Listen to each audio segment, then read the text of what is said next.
Greetings, everyone. Thank you so much for joining us for a conversation on remembering the Trinity Test, impact of nuclear testing on our health and planet. This is part of the monthly programs toward August 6th, which is marked as Nuclear Prayer Day by the Voices for a World Free of Nuclear Weapons and other partner organizations around the world.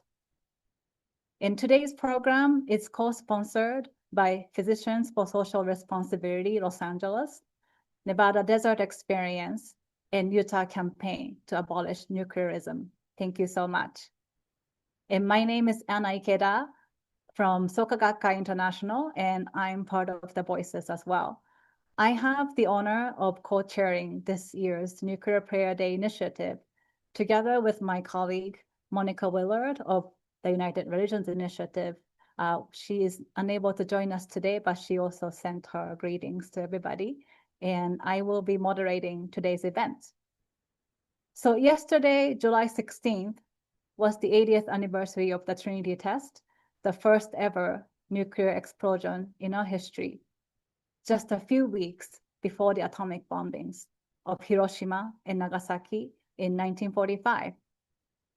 And while the word testing seems to imply something just scientific or maybe experimental, they are nothing but nuclear violence, causing serious implications on people in the local communities and beyond. And such tests, conducted over 2,000 times since the Trinity Test, have killed countless people in the name of national security, while many are still suffering from the consequences. When the Trinity Test was conducted, the world did not know anything about nuclear weapons. So I want to read a paragraph from an article by Leslie Bloom, published in the Bulletin of Atomic Scientists in July of 2023. It talks about Miss Barbara Kent, who was a teenager participating in a dance camp about 40 or 50 miles away on July 16th, 1945. And it says, Kent recalled attending an official town square announcement soon after the blast in Ruidoso. Government officials told gathered locals that there was an explosion at a dump, she recalled later. They said, no one worry about anything, everything is fine. Some people believed it, but others couldn't imagine that a dump explosion would do this. They lied to us. I didn't learn the truth until years later, unquote. Miss Kent suffered from skin and endometrial cancer and ultimately had to have her thyroid removed.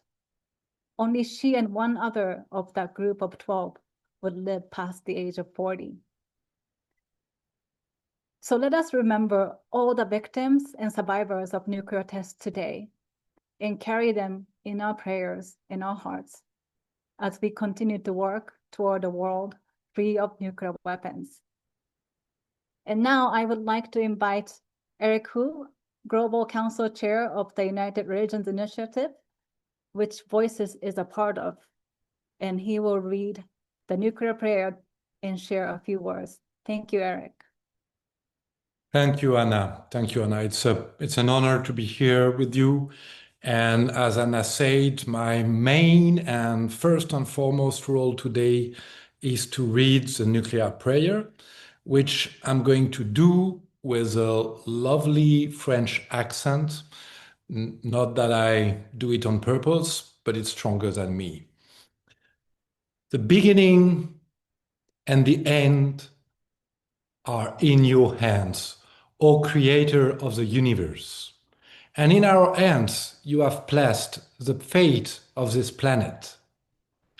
We, who are tested by having both creative and destructive power in our free will, turn to you in sober fear and in intoxicating hope.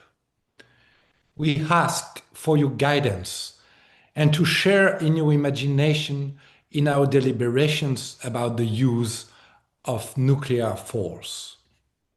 Help us to lift the fog of atomic darkness that hovers so pervasively over our Earth, your Earth, so that soon all eyes may see life magnified by your pure light. Bless all of us who wait today for your presence and who dedicate ourselves to achieve your intended peace and rightful equilibrium on earth. In the name of all that is holy and all that is hoped. Amen. That being said, I would use a little bit of my time to encourage all of you, whoever you are, whatever organization you represent, to participate to the Nuclear Prayer Day on the 6th of August. It's very important that many of us, many organizations do something for that day. There is many ways to participate. I think everything is on the website of the Voices. Maybe it's possible to share the link where people can find the information. If it's possible to do it now, it would be good. And so I could encourage you to go on the link, find your way to participate, and do your best for this. It might seem that the time is not the best time because of the news that we hear about how weapons are on the rise. But actually, there is no bad time to pray, there is no bad time to act, and maybe it is the best time to do it. So that's my encouragement. I don't think it has been shared, the link, but at one point I'm sure the link can be shared. And it's in the chat for those who are on Zoom. But if not, go on the website of the Voices for a World Without Nuclear. I'm giving a wrong title, but whatever. Go on the website and find the information, and please participate on the 6th of August. Thank you very much.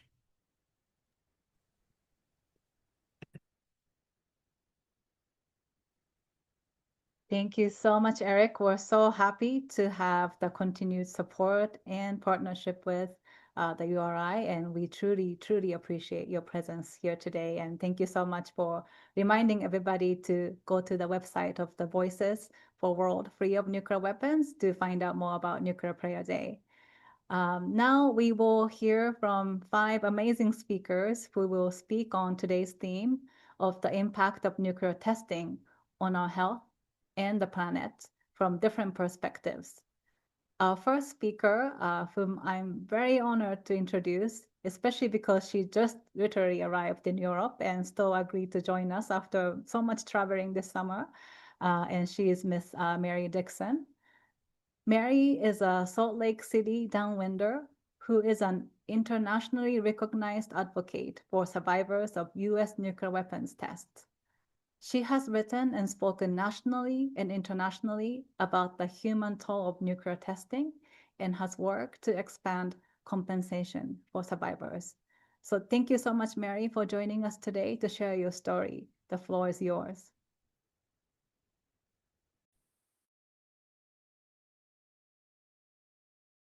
Could you unmute, Mary? Done. Okay. Thank you, Anna and Voices, for inviting me to be here. I'm really honored to be part of this because, as Anna said, it's pretty much an issue that consumes me and is incredibly close to my heart. As she said, Trinity was a momentous day and marked the beginning of the nuclear age, and I would call that an age from which we have never recovered. And that was just the first test of more than 2,000 worldwide. And I always tell people a war doesn't have to be declared for it to have casualties.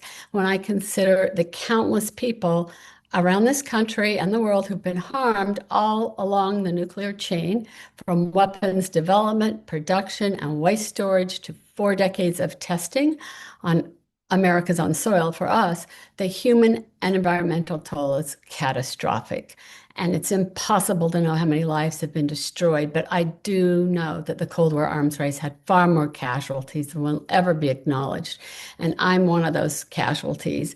I'm what we call a downwinder. I survived 4 decades of hundreds of nuclear blasts in the desert of Nevada that devastated my family and childhood neighborhood and communities across the country. Between 1951 and 1992, our government detonated 928 nuclear bombs at the Nevada test site, exposing populations downwind again and again and again to radioactive fallout. And like Anna, I don't like to call them tests. It's far too innocuous. They were actual detonations of nuclear bombs, many of them far more powerful than those that destroyed Hiroshima and Nagasaki. And as a child growing up in Salt Lake City, with my brothers and sisters and friends, we played in puddles of rainwater. We mixed sugar with snow, pretended it was ice cream and ate it. We ate vegetables from the garden, and we drank milk that was delivered every day to our doorsteps from a nearby dairy. How were any of us to know that a silent poison was threading its way through our bodies when a government we trusted repeatedly assured us there is no danger? And they actually distributed pamphlets telling us not to let reports of Geiger counters going crazy bother us. We lived under the deadly clouds of fallout from 100 bombs exploded in the open air until 1963 when it was banned, then 828 more bombs that were detonated underground until 1992. And going underground did not necessarily make them safer. I have photos of tests that broke through the Earth's crust and spewed tons of radioactive debris miles into the atmosphere, and the mushroom clouds from them look just like those from the atmospheric blast.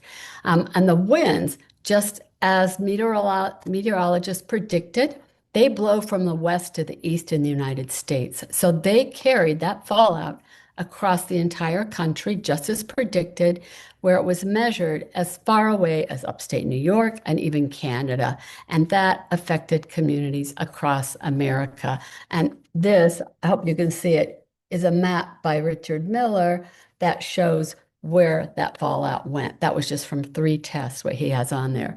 So when those particles would collide with rain or snow and fall to the earth, they worked their way into the ecosystem, the food chain, and our bodies, making us the collateral damage of the arms race. I had a reporter ask me recently, which test got you? And I replied, which one didn't? In my late 20s, I was diagnosed with thyroid cancer, and my thyroid and surrounding lymph nodes were removed. Then they gave me what they called a radioactive cocktail to drink to destroy any remaining cancer cells. And I looked at a CT scan they did afterwards and saw my ovaries and other things light up. And every day, a doctor would stand outside my door and point the Geiger counter at me until the readings were low enough I could safely be around people again. Before I was discharged, I was warned not to be around pregnant women or small children for a while and not to get pregnant for a year. But I never could have children. Tumors a few years later led to a hysterectomy, and I've had other health complications and surgeries as well. I've been sliced, radiated, and scooped out. I've buried and mourned the dead and comforted and advocated for the living. And I still worry with each ache, pain, and lump that I'm getting sick again. But I'm one of the lucky ones. I survived. My older sister did not. And others I knew did not. And before my sister died of lupus, an autoimmune disease at 46, the 2 of us counted 54 people in our childhood neighborhood in Salt Lake City who developed cancer, tumors, autoimmune disorders, other radiation-related illnesses. And then, of course, there was infertility, miscarriages, and children born with birth defects. And all of those things ravaged them and their families. I had a grade school friend who died when we were 10 of a brain tumor. And 4 weeks later, her 4-year-old brother died of testicular cancer.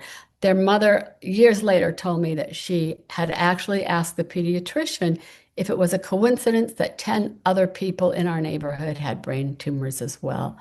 And the casualties are still mounting. My younger sister is now battling intestinal cancer.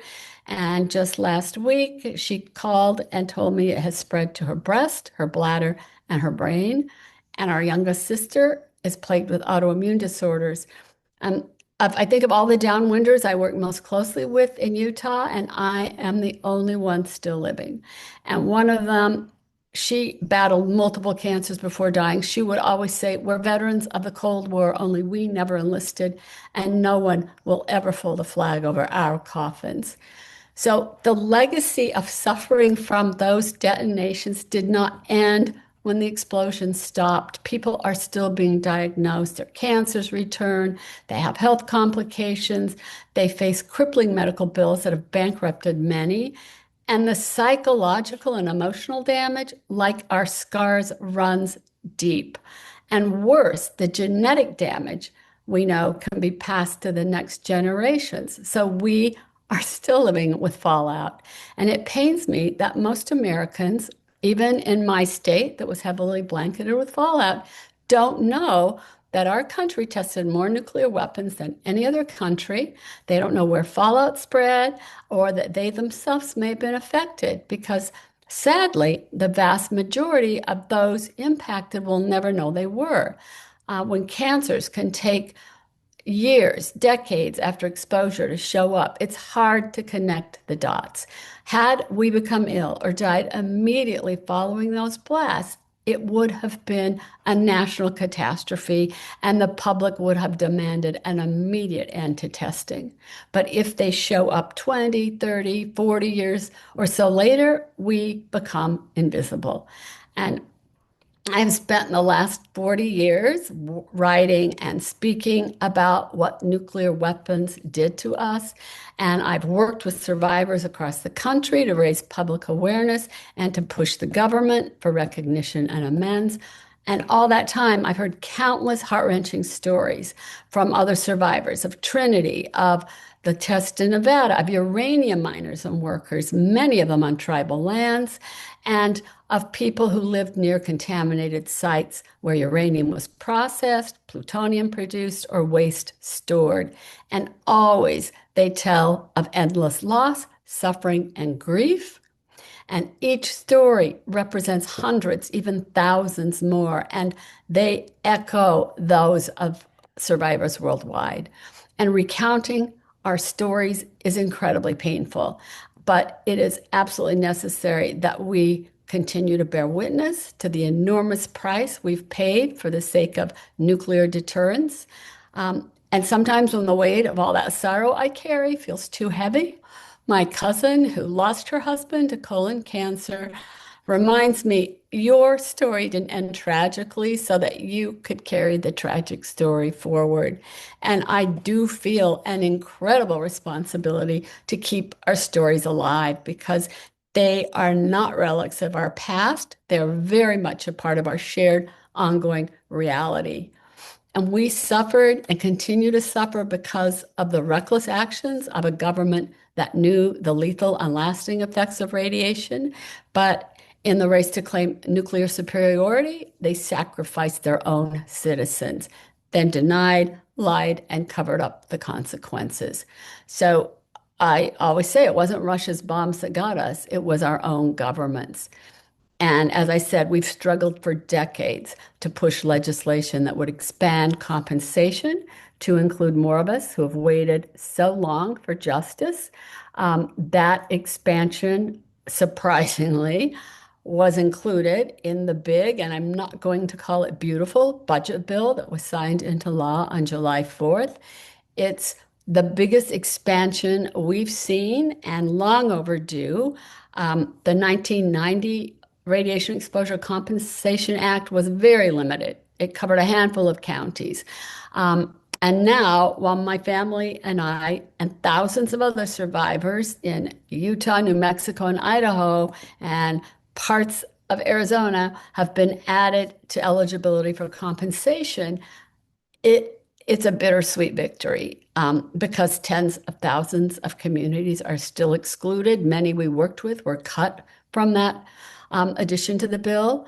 And I just have to ask, is there any real justice when the needs of so many remain unaddressed and when so many have already died waiting and more will continue to die?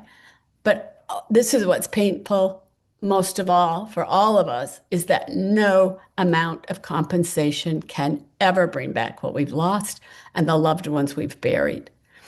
And then now I look as we are solemnly marking important anniversaries, the 80th anniversary of the detonation of Trinity, of Hiroshima and Nagasaki being bombed.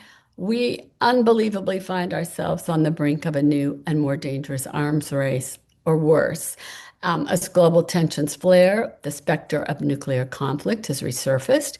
Nuclear nations are building up their arsenals with increasingly more powerful weapons and spending trillions of dollars to do it. Preparations are already underway for the possible resumption of testing.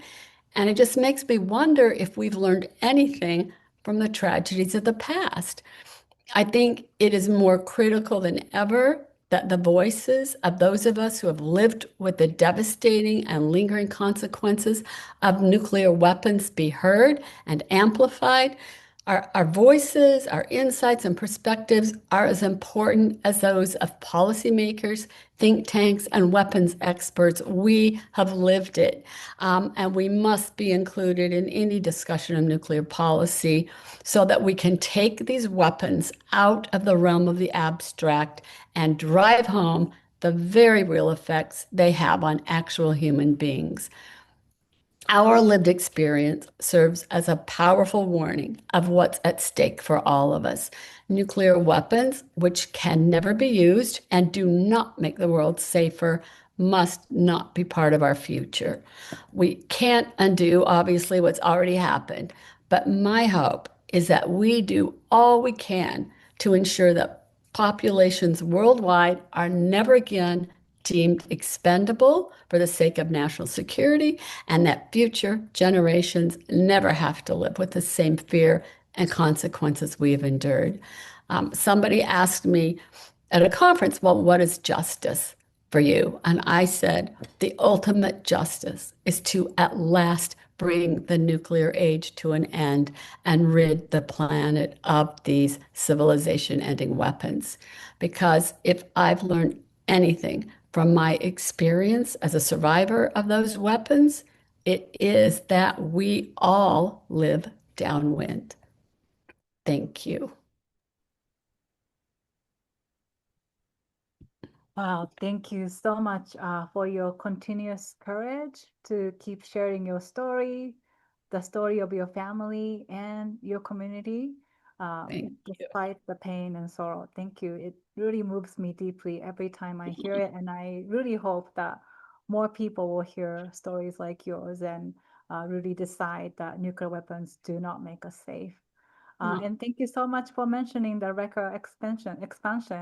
Though it's not perfect, like you mentioned, Right. and the more work needs to be done, but it's something to be hopeful about. So thank you so much for your work as well.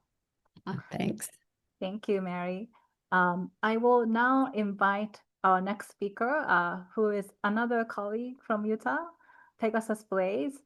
He is with the Utah Campaign to Abolish Nuclearism.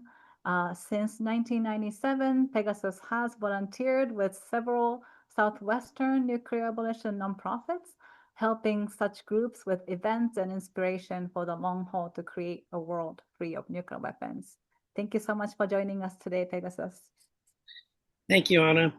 I'm the secretary with the Utah Campaign to Abolish Nuclearism, and UCAN stands in solidarity with the affected communities of the Navajo Nation and the Goshute Valley, the Skull Valley Reservation, as well as the Mormon communities across this Great Basin desert of so-called Utah, affected by the full-scale testing since the 1950s. And as mentioned, I was also involved with a Nevada Desert Experience, and Brian will be speaking about that pretty soon. One of my friends was in a meeting with us yesterday, Tosh Kano. He's also part of today's, he's one of the participants in the 30 or so people that are with us. in this Zoom. Tosh was in utero when the bomb went off in Hiroshima 80 years ago, and he lives in Utah now. So he'll be turning 80 next year soon. And he's got a triple miracle, if not more, in his life of survival so close to the hypocenter. And he tells some of his story in books that he's written. But also another one of my friends, I want to amplify her voice. That's Leona Morgan, who's from Dinétah, or the Navajo Nation. She reminds us that artificial intelligence and data centers are the main drivers for this, for the nuclear energy. And we all know, most of us probably in this meeting know that nuclear energy is inextricably linked with nuclear bombs. So as the United States administration is fast tracking and the permitting of uranium mines in Navajo Nation, which overlaps part of so-called Utah and Colorado and Arizona and New Mexico, and reduces protection from radiation exposures. And the feds are pouring nearly $2 trillion into nuclear weapons while shrinking the budgets for the tribes and for Medicaid and education and the environment, that we need to do all that we can with our prayers and our activism to stop the monsters of nuclear weapons and nuclear violence in general. So I'm grateful that Leona Morgan has said some of these things. And also for me as a Catholic, I'm glad that yesterday there were people of faith at the Trinity site on the 80th anniversary of that detonation and at the beginning of this nuclear age. And we know that 80 years ago, as that first bomb went off, that first level of nuclear violence happened in New Mexico on the communities near Socorro, et cetera, in that part of central New Mexico. Within a few years, the ideology of nuclearism was already being formed that became the cornerstone of US foreign policy until the present day. And I'm not sure how the United States will ever be able to abdicate this cornerstone of relying upon nuclear weapons as the main tool and the main idea of why we are able to get all the privileges that the United States experiences by consuming so many resources with such a small amount of the human population in this country of the United States, that the nuclear weapons are still the big stick for 9 nations, including the United States. And it's number one, it's always going to be part of this budget. And I don't know how there will be, I pray there will be a conversion, but it'll probably have to be the end of the United States in a very peaceful way for finally to let go of the religious worship of nuclear weapons. That is just an abomination, because those of us Catholics, Christians, many people of faith, Buddhists and Islamic people and my Jewish friends, we all know that the creator of the universe is the only entity worth worshiping, and nuclear bombs are not worth worshiping.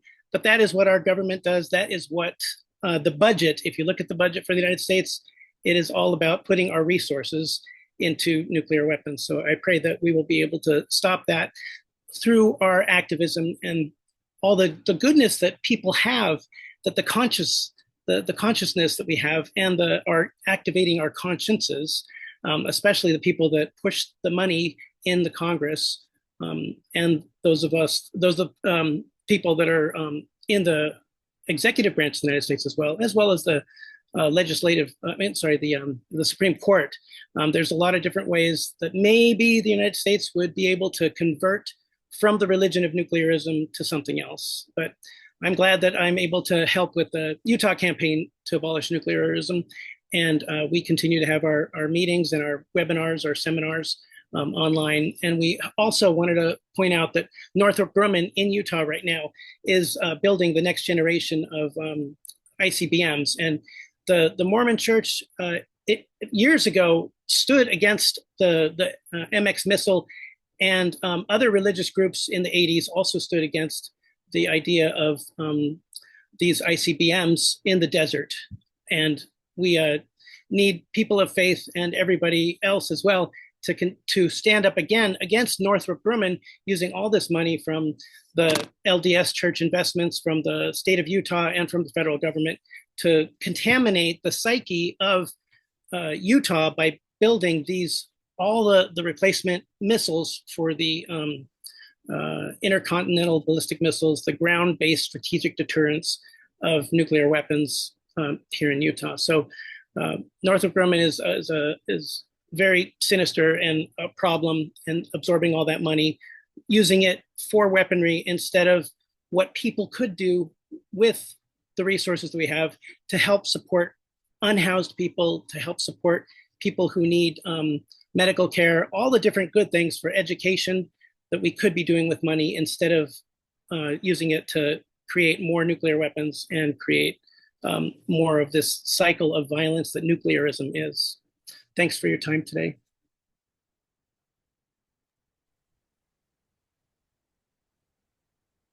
Thank you, Pegasus, for your contribution and also your work in the local community and uplifting others' voices, and especially speaking to nuclearism and the reliance on nuclear weapons as a dominant tool of foreign policy. And you're right, we shouldn't be putting our faith in such destructive weapons. So thank you so much for pointing that out. I would like to remind everybody to put your questions and comments in the chat, and we hope to address them after the speakers are done. And that being said, our next speaker is Brian Terrell. Brian is a co-coordinator for the Nevada Desert Experience and has been an organizer and participant in nonviolent direct action against nuclear weapons in the United States and Europe for many years. So thank you so much, Brian, for joining us today and sharing your expertise with us.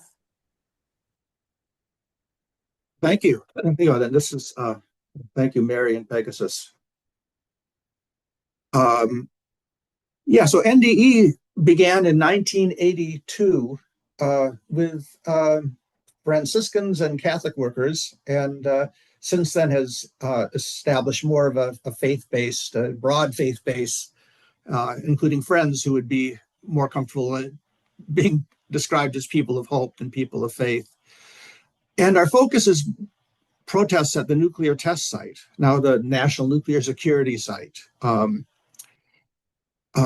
And has been going on since the 80s. We will have our big event every year is during Holy Week, a walk from the nuclear testing museum, atomic testing museum, and on the Strip in Las Vegas to the nuclear test site, 60 miles away, with stations of the cross, nuclear stations of the cross at the test site. And this is a part of a broader movement that had its peak in the late 80s. As it's been mentioned, there's not been a test, an underground test, since 1992. And that's I was really honored to be a part of the movement in the 70s and the 80s and early 90s, when there were millions of people on the street. I was arrested once with I don't know how many hundreds of people at the test site in 1986, and was marched with 1 million people in Bonn, Germany, and in those years. And I think some people will say, look at where we are today and say that was for naught, because here we are facing a new arms race. And I think, no, I think this is, I firmly believe that we are here today only because there were millions of people on the street in the 1980s.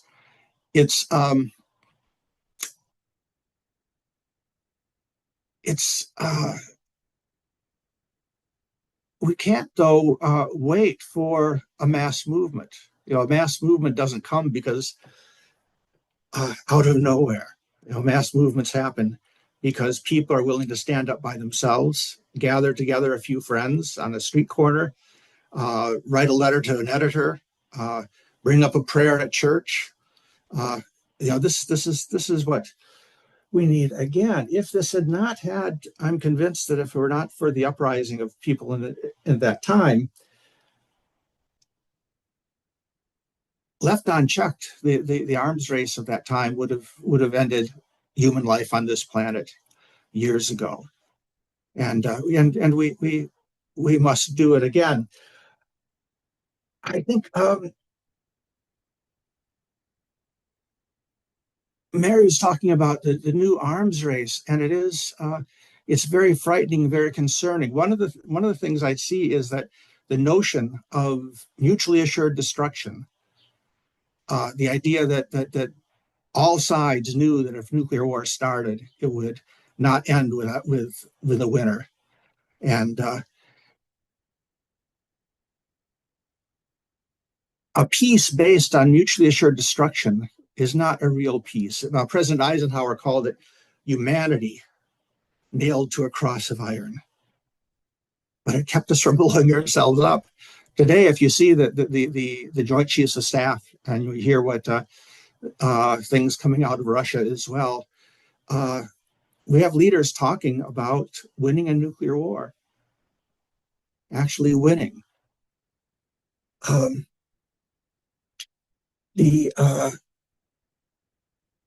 So what's going on at the test site now? There has not been a test since 1992.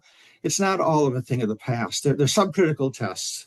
One of the newest ones, Scorpius, is the size of a football field, 1,000 feet under the ground, where plutonium is bombarded with ions. Tickling the dragon's tail is what the scientists call it. And then they extrapolate from, they bring the plutonium up to the point of detonation and stop and use computers to figure out what's going to happen next. Another thing that's going on, there are 4,000 employees. There's President Clinton ordered a memorandum requiring the National Nuclear Security Administration to be able to renew within 36 months nuclear testing once the order came. And in 2011, a report to Congress from the Department of Energy stated they could do it in 6 months. So they are practicing. They are prepared to begin testing, that soon when the red light comes from the green light comes from the White House. Pegasus mentioned it has to be called the theology of nuclear weapons. And it really is, we're talking about forever. It's talking about eternity. The 2022 Nuclear Posture Review fact sheet says our policy is,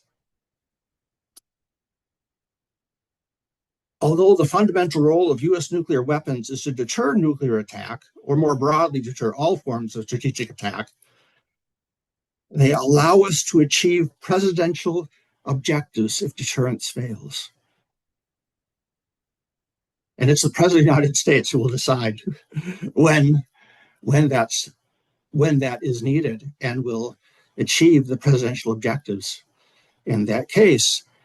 And also says that the U.S. would consider the use of nuclear weapons in extreme circumstances to defend the vital interests of the United States, its allies and partners. In other words, this is, as far as the United States is concerned, this is the U.S. is the last empire, and it's all going to end. It's all going to end if we don't get our way. And that this is behind everything the United States does, domestically, internationally, diplomatically, militarily, because we have that threat over the planet. It affects everything that the United States does. And I would join Pegasus in the hope that somehow humanity survived the United States. And I don't know, President, I don't know how that's going to happen. So I don't think we do need a mass movement. We need lots of people in the streets. We need everyone. And we can't be looking for something so big. We need to know that everything that we do, there's nothing we can do that's too small. Pete Seeger said that if the world survives, these next years, it's going to be because of tens of millions of little things that lots of people did. And I think we have to find out what those things are and do it. And if the nuclear test site is maintaining readiness to respond immediately, to be ready when the order comes to resume testing, to have those tests detonated within 6 months.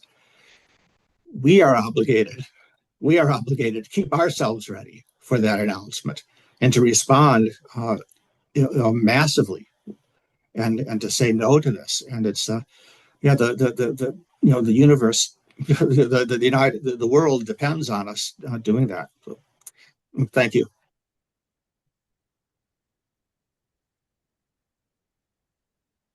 Brian, thank you so much for reminding us that we need to be ready. And I also appreciate you sharing your experience with us today.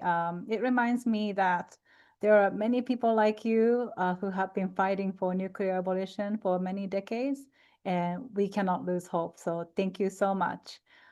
We will now hear from Maylene Hughes. Maylene is the grassroots organizing and policy coordinator for Physicians for Social Responsibility Los Angeles and is an integral part of the Back from the Brink coalition. She was first introduced to this space 2 years ago and has since worked to build a multicultural, multi-generational, and intersectional constituency for nuclear abolition in SoCal, California, and the United States. So thank you, Maylene.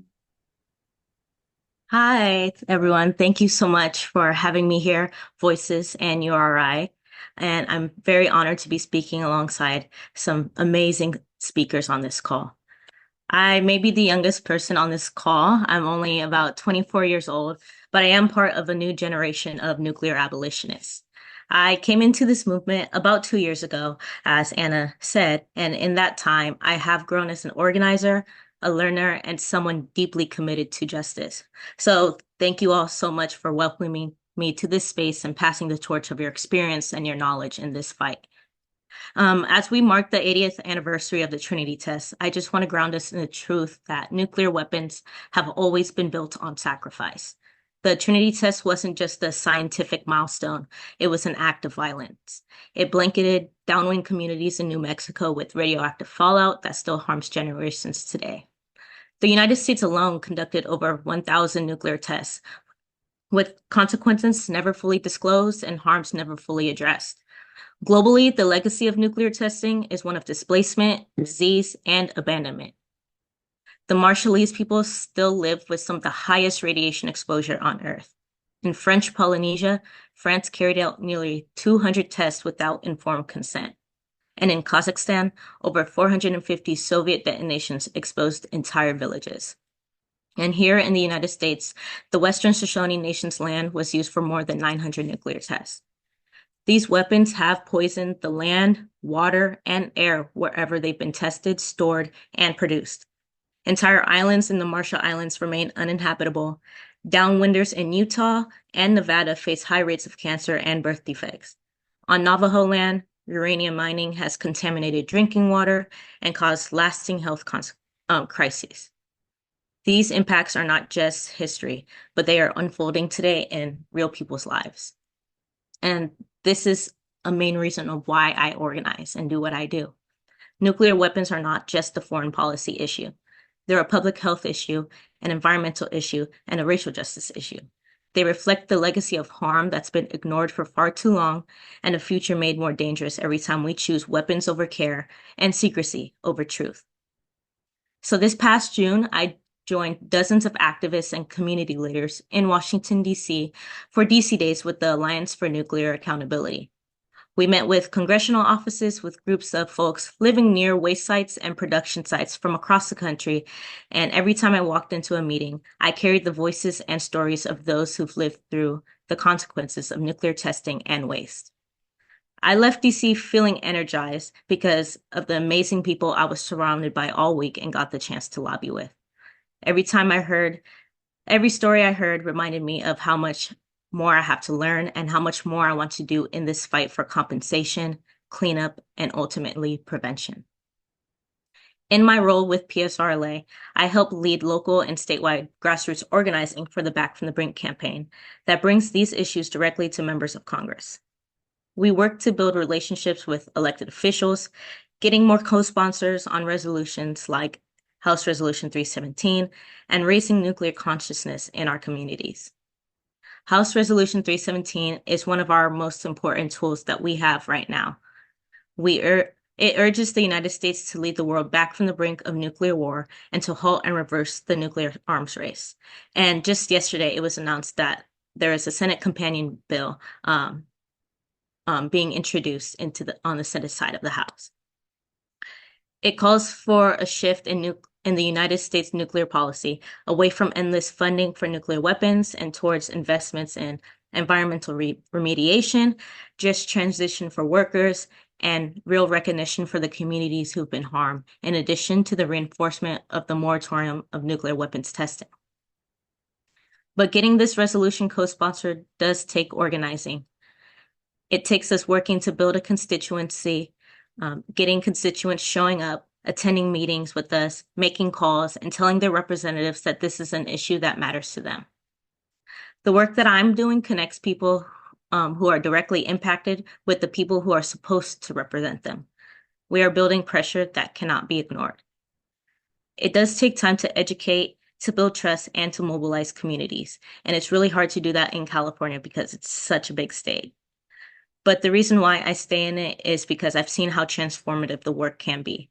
I've helped constituents in Southern California first ever lobby meetings and to learn more about this issue and feel comfortable enough to speak about it to their peers and their representatives.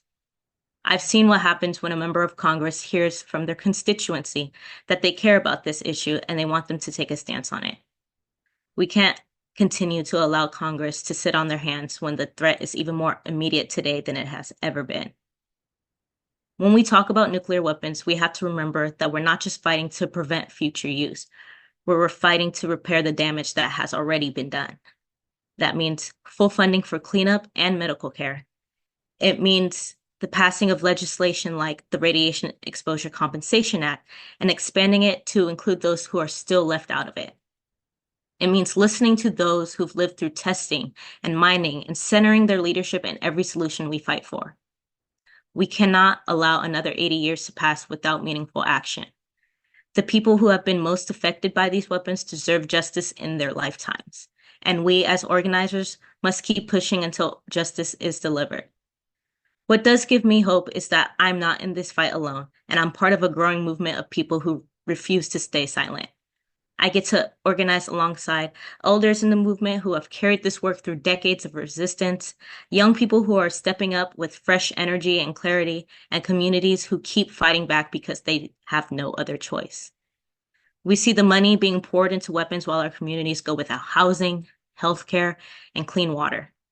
We hear the stories of those who have lived through nuclear testing and waste exposure, and we refuse to let that history repeat itself.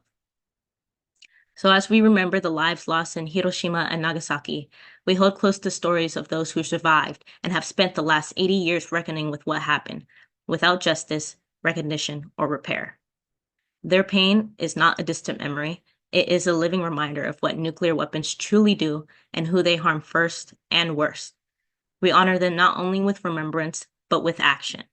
We honor them by refusing to accept a future that repeats their suffering and by building power from the ground up, and demanding that our government finally choose humanity.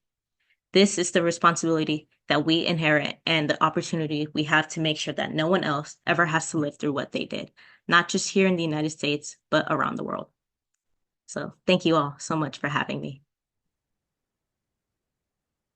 Well, thank you so much, Maylene, for the important organizing work you do, drawing people from different sectors, different communities. And I must say you have been such an integral part of planning for this event as well. And we really appreciate your commitment and support. So thank you so much. And last but not least, our next speaker is Dr. Bob Dodge. Dr. Dodge is a family physician practicing in Ventura, California, father and husband, who has been active in the nuclear abolition and climate change movements over the past 4 decades. He writes and lectures on the intersections of the two existential threats and the health effects therein. He's a firm believer that everyone has a responsibility and a role to play in eliminating nuclear weapons and bringing forth a sustainable planet. So great to have you, Dr. Dodge. Thank you so much. Thank you so much. And I thank Voices and URI and each of you who are participating today. This is sometimes a daunting subject that sometimes tends to paralyze us, but I have to say right from the get-go, I have such hope with each of you here, and obviously listening to my dear friend and colleague, Maylene. She's just amazing, and she is the voice of the future. I want to take a moment just to address some of the things that people have said along the way. Several folks, Brian and Mary, talked about the coming arms race. Well, the reality is we're heavily into the new arms race. It's here, and the greatest driver of the arms race is the false idea of deterrence. If I have one weapon, you need two. If I have two, you need four, etc. And again, so deterrence. So the arms race is well underway. And again, we all have a role to play, whether it's a small role or a big role. Brian had mentioned, that activism in the 1980s is potentially why we're here today, and I firmly believe that. In the 1980s and 1986, we had a peak of 70,300 weapons, which have been reduced through public demand to 12,000 today. Also, there was talk about the previous item of MAD, mutually assured destruction, which was this dictum that if you should attack me, I will devastate and destroy you. Well, scientific evidence over the last decade plus has actually transformed that MAD doctrine to one of what we call SAD, which stands for self-assured destruction. We now know that a nuclear war that happens, quote, over there, a war, say, between Pakistan and India, who were just a few weeks ago were flying at each other, devastating two nuclear-armed nations. If they used half of their arsenals, which were small bombs about the size of Hiroshima, and equates to about 100 weapons out of the 13 or 12,000 we have today, 100 weapons, it would ensue such dramatic climate change thereafter that it would kill ultimately over 2 billion people on the planet. So a war that we were never even involved with, killing over 2 billion people on the planet, self-assured destruction. So ultimately, anybody who's involved with nuclear exchange really becomes ultimately a suicide bomber. So that's tragic. So today I'm going to give a very brief primer on sort of nuclear weapons and their effect on health. And so today, again, so understand the weapon exploded in Trinity was a small and crude bomb by today's standards. It was roughly 21 kilotons of plutonium. There were 13 pounds of plutonium loaded into the bomb, and only 3 pounds actually fissioned or exploded, with the rest being aerosolized and spread radioactivity over 2,700 square miles, rising to 50 to 70,000 feet in altitude and spreading ultimately to the Atlantic Ocean. Well, with a nuclear explosion, there are over 300 radioisotopes produced in any explosion. For the purposes of our discussion today, I'm going to focus on 4 of them: radioactive iodine-131, strontium-90, and cesium-137, and finally plutonium-239. Radionuclides, depending on their element, can have their effect on humans and living beings by inhalation, ingestion, or even skin exposure. When we are exposed to radionuclides, they have a direct and toxic lethal effect, or they can be taken into the body and perceived to be life-giving elements, incorporating into our tissues and cells where they have their deadly effect for years to come. We're all familiar with the concept of half-life, or the amount of time it takes a radionuclide to decay to 1/2 of its original value.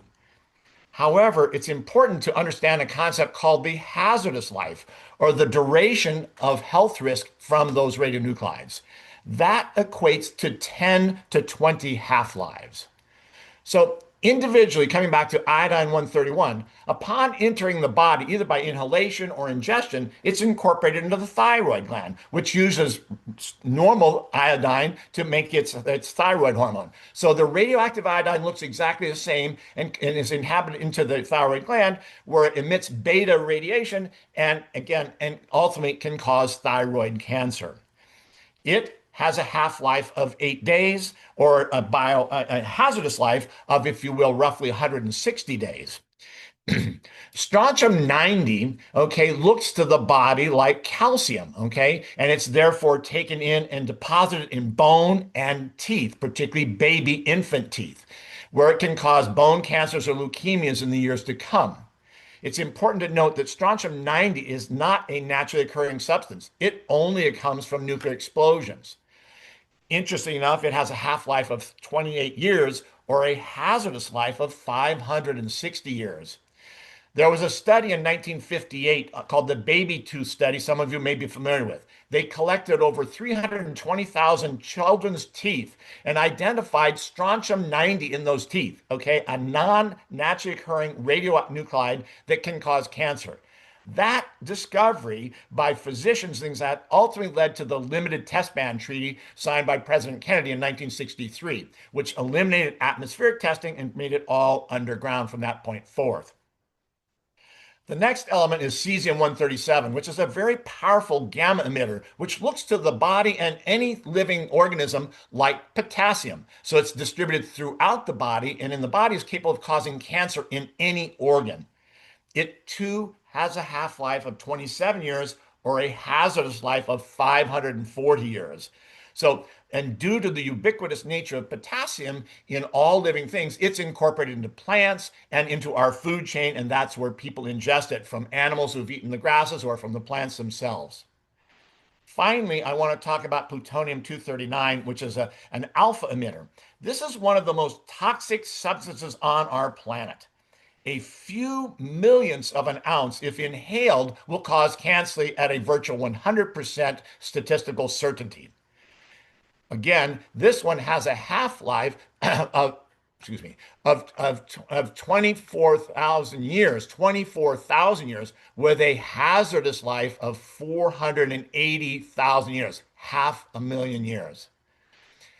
Historically, the health impacts and risks of radionuclides have been based on the, quote, standard reference man, a hypothetical 20 to 30-year-old Caucasian male. And again, and that has been used to do radiation protection and guidelines and regulations. Unfortunately and realistically, those most impacted by radionuclides are children, women of childbearing years, and the elderly. Even at low levels of ionizing radiation, has the potential to cause DNA damage, resulting in uncontrolled division of abnormal cells, or what we call cancer. And again, when it occurs at the chromosomal level, it can be passed on to future generations. So this has a significant increased risk of also cardiac disease and stroke due to vascular changes in these organs, the brain, the neurologic system, and the heart.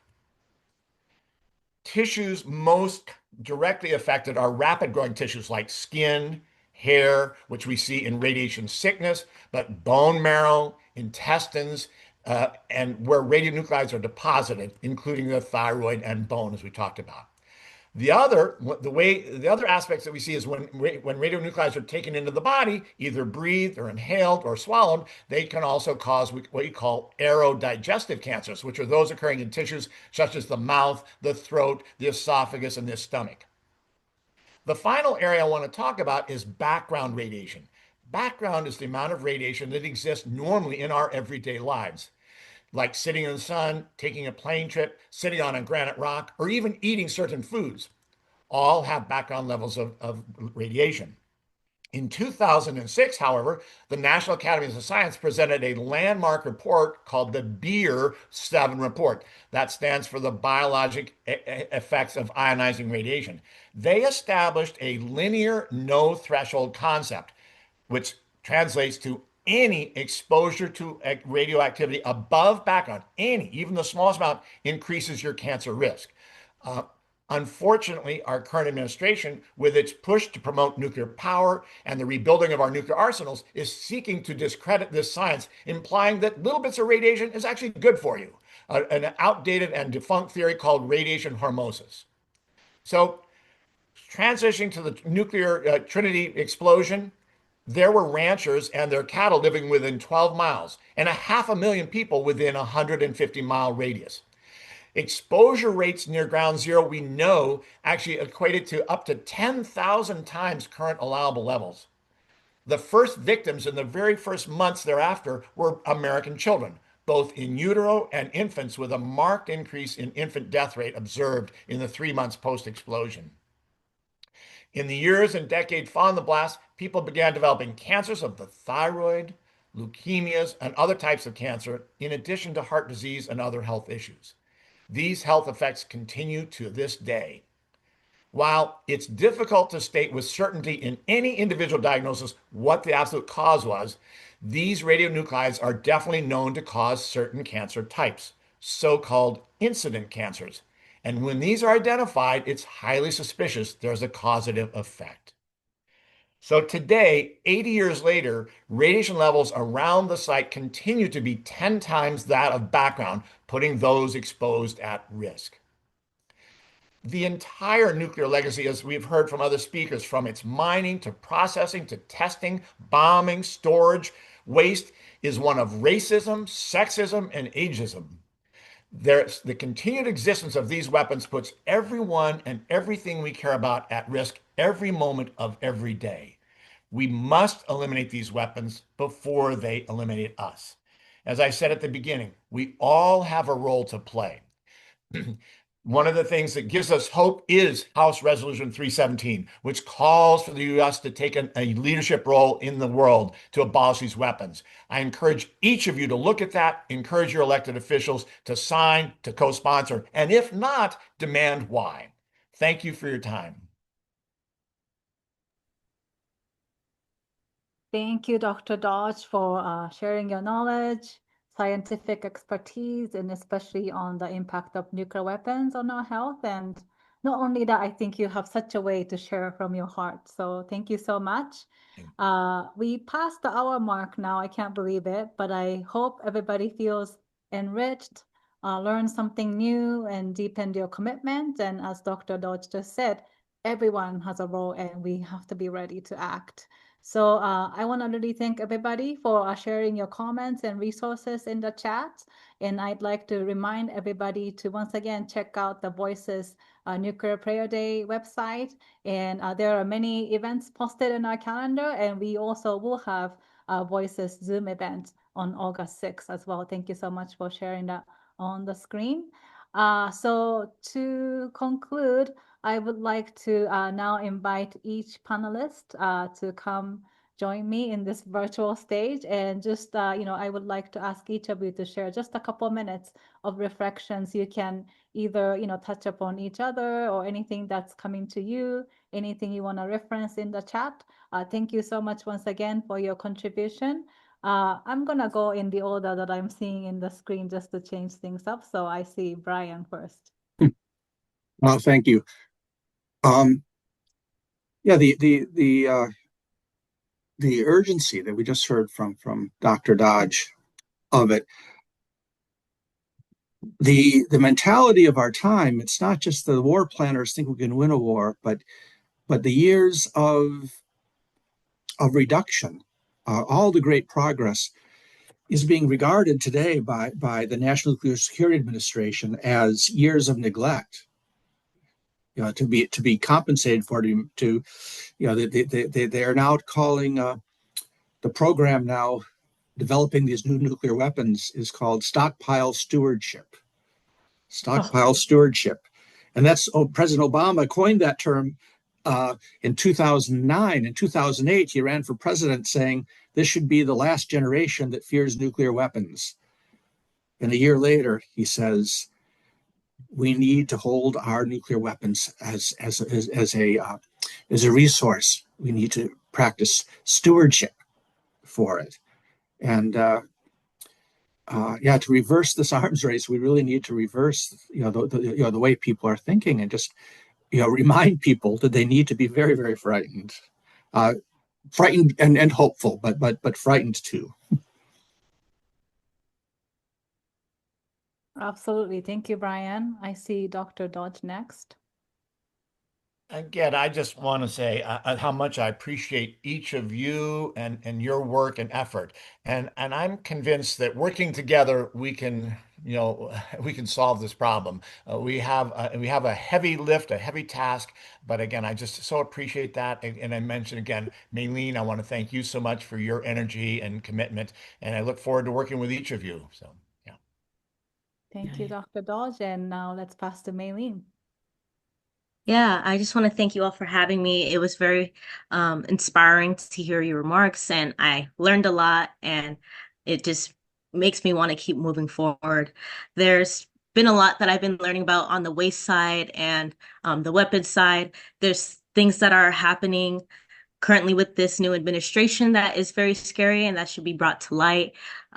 Even in California, with the production of the new SLICM-N, which is the Sea Launched Cruise Missile nuclear variant that is going to possibly be housed in Point Loma down in San Diego. And that's the first time since like the 80s that they have housed nuclear weapons. And so they're saying that they're going to be dry storing these weapons. And so that just puts a huge target on California that has never been there before, because our, in a sense, adversaries won't be able to tell which submarines are nuclear based or just conventionally loaded.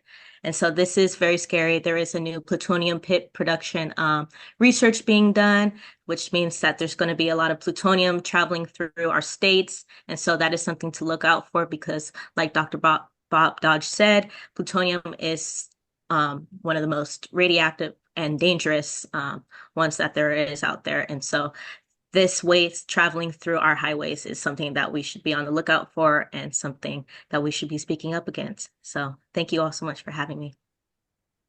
Thank you so much, Maylene. And Pegasus? Yeah, I just want to encourage everybody to keep up the good work. 25 years ago at NDE's event, Millennium 2000, it was called, we came together with lots of different religions. 315 people were arrested at the nuclear site. And Father John Deere said that we're in this for life. All of us, if you're alive now, if you're listening, we have our lives ahead of us. And Tosh Kano, who's about to turn 80, I asked him yesterday, and hopefully he'll still be around at age 100, 20 years from now, at the 100th anniversary of these first 3 nuclear bombs. So during these next 20 years, it would just be great if we could finally put an end to the scourge of nuclearism on this planet.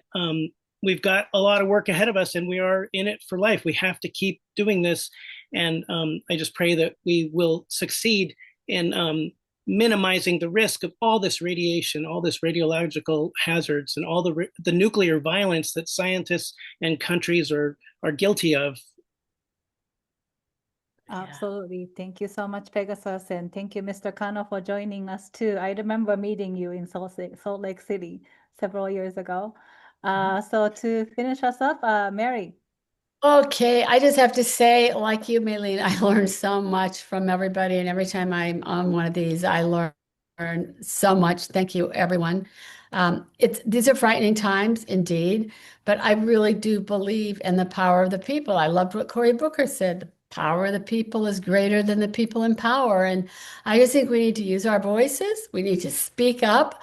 And we need to never, ever, ever give up. I mean, sometimes it takes forever. I look how long it took us to get RECA expanded, but I think we just can't give up, and we have to stand on every mountaintop and just shout out what we know, and our voices will be heard. I've seen it happen too often. Yeah.